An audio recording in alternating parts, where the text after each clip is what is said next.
Сәлем достар, қайырлы күн. Мына бүгінгі пісіретін тағамымыз, яғни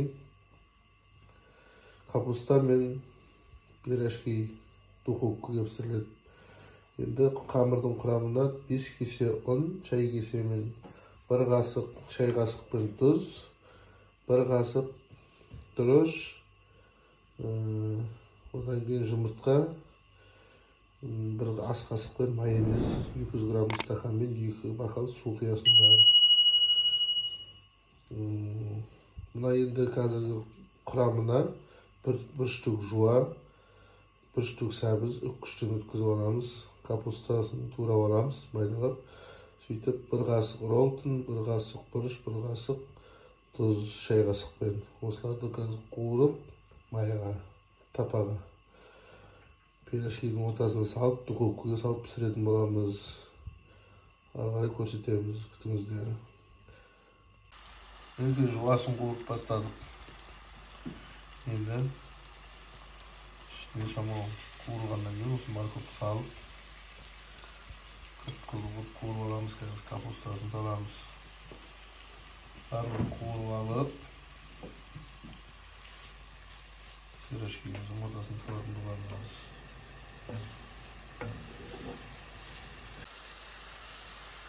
Мінекей бұрыштарын бәрін салдық. Енді қазір капустасын саламыз.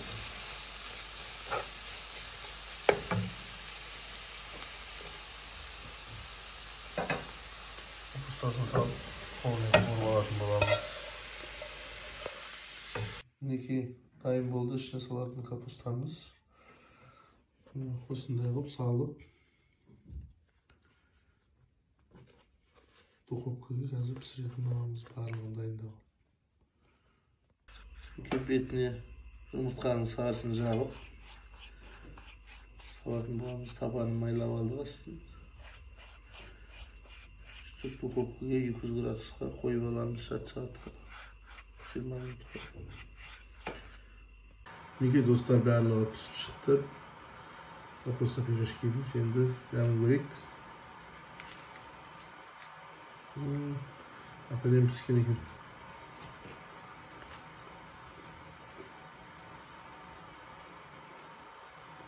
Әмі өте керемет. Үй жағдайында өздеріңізді дайындасаңыздар болады. Өте оңай пирожки. Духовкаға салып жатса тапсыра аласыздар. Достар, видео ұнаса лайк басып, комментарий жазып, каналға тіркеліп кетіңіздер. Келесі видеода кездескенше сау саламатта болыңыздар.